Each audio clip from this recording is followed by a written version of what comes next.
So Dr. William Ruto, the president of this country, understands my capability as a person, where I worked in 2014 as one of the most elite person in this country in matters of security. So having served in the capacity of ground force commander in this country, he understands the capability that we are able to do, and we are not going to let it go.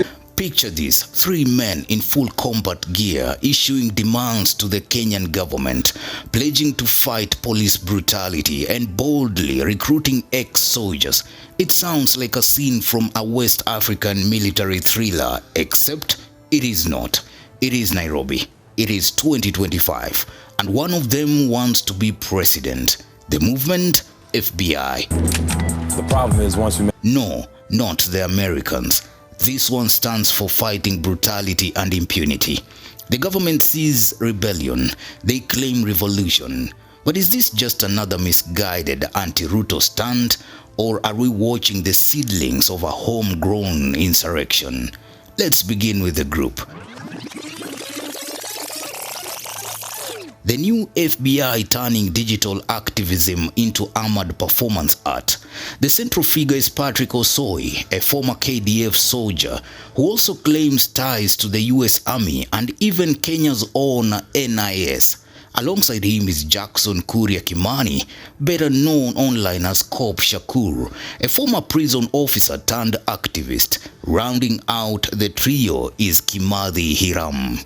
Together, they have publicly rallied against what they call illegal state orders. Their methods? Appearing in tactical vests, sharing videos that toe the line between protest and provocation, all while calling for a resistance army of ex-uniformed officers. But Kenya isn't new to these theatrics. Back in 1982, a young Raila Odinga was implicated in an attempted coup, a rebellion against the then Moi regime.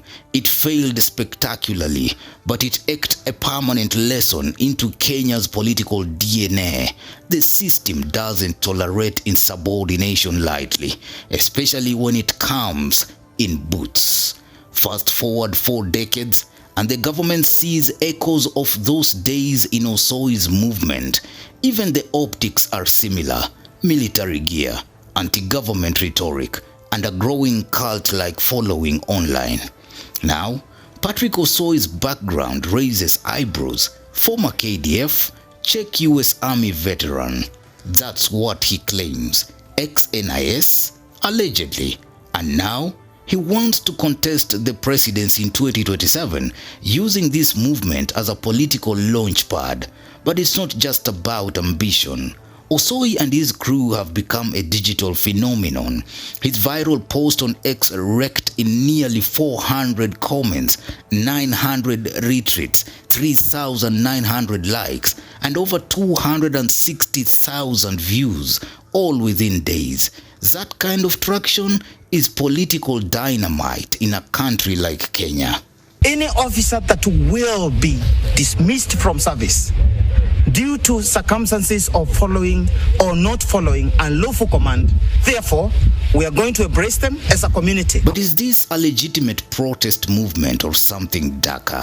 Cop Shakur, already known for his sharp tongue against state brutality, has been flagged by the authorities before.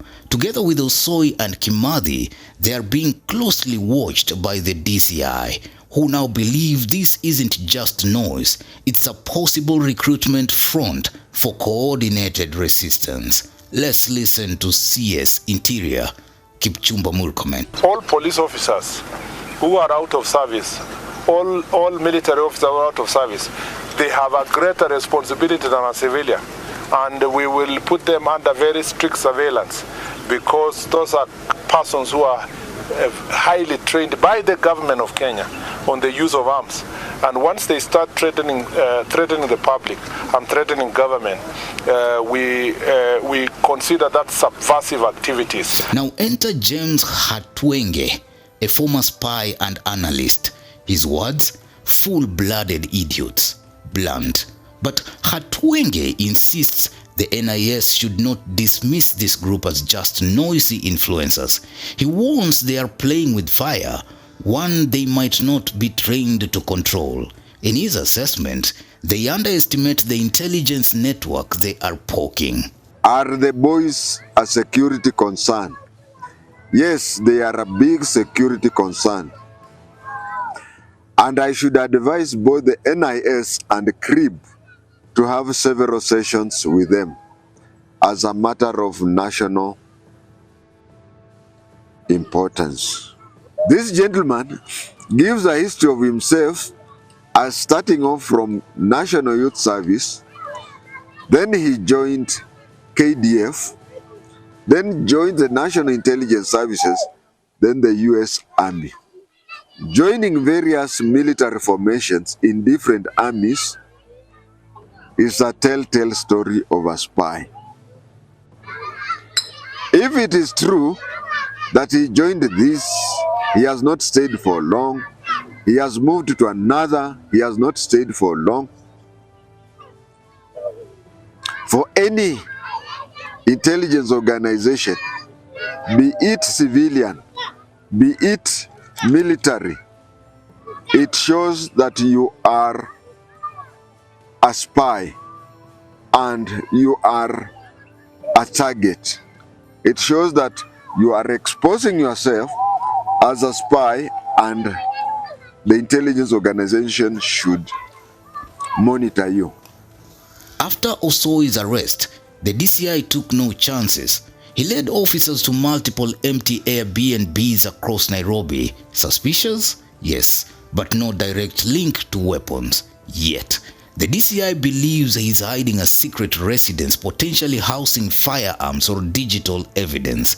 Now, he faces a cocktail of charges: preparing to commit a felony, possession of a firearm, possession of ammunition without certification, terrorism-related recruitment and facilitation. There are some established organizations which deals with the brutality and impunity of the police. So it is wrong for anyone else to fight brutality and impunity? Just say yes or no. It is in your African knowledge? No. It is not within your knowledge. Yeah. And as always, the court granted 14 more days of detention for investigations. So we ask, what does it actually take to topple a government in modern Kenya? A hashtag? A body armor? A rogue ex-soldier and 2 cops with grievances? The truth is, coups today don't come with tanks. They come with likes, retweets, and underground influence. But this is still Kenya, not TikTok Tunisia.